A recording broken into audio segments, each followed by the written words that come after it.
Le premier livre de Samuel, chapitre 7. Les gens de Kirjat-Jéarim vinrent et firent monter l'arche de l'Éternel. Ils la conduisirent dans la maison d'Abinadab sur la colline, et ils consacrèrent son fils Éléazar pour garder l'arche de l'Éternel. Il s'était passé bien du temps depuis le jour où l'arche avait été déposée à Kirjat-Jéarim. 20 années s'étaient écoulées. Alors toute la maison d'Israël poussa des gémissements vers l'Éternel. Samuel dit à toute la maison d'Israël, « Si c'est de tout votre cœur que vous revenez à l'Éternel, ôtez du milieu de vous les dieux étrangers et les Astartés, dirigez votre cœur vers l'Éternel, et servez-le lui seul, et il vous délivrera de la main des Philistins. » Et les enfants d'Israël ôtèrent du milieu d'eux les Baals et les Astartés, et ils servirent l'Éternel seul. Samuel dit, « Assemblez tout Israël à Mitzpa, et je prierai l'Éternel pour vous. » Et ils s'assemblèrent à Mitzpa, ils puisèrent de l'eau, et la répandirent devant l'Éternel, et ils jeûnèrent ce jour-là en disant, « Nous avons péché contre l'Éternel. » Samuel jugea les enfants d'Israël à Mitzpa. Les Philistins apprirent que les enfants d'Israël s'étaient assemblés à Mitzpa, et les princes des Philistins montèrent contre Israël.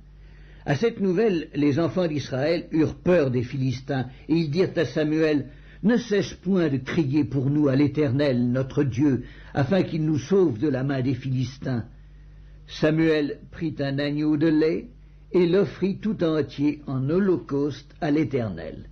Il cria à l'Éternel pour Israël, et l'Éternel l'exauça. Pendant que Samuel offrait l'holocauste, les Philistins s'approchèrent pour attaquer Israël. L'Éternel fit retentir en ce jour son tonnerre sur les Philistins et les mit en déroute. Ils furent battus devant Israël. Les hommes d'Israël sortirent de Mitzpa, poursuivirent les Philistins et les battirent jusqu'au-dessous de Beth-Kar. Samuel prit une pierre qu'il plaça entre Mitzpa et Shen, et il l'appela du nom d'Ebenezer en disant, « Jusqu'ici l'Éternel nous a secourus. » Ainsi les Philistins furent humiliés, ils ne vinrent plus sur le territoire d'Israël. La main de l'Éternel fut contre les Philistins pendant toute la vie de Samuel. Les villes que les Philistins avaient prises sur Israël retournèrent à Israël depuis Écron jusqu'à Gath avec leur territoire.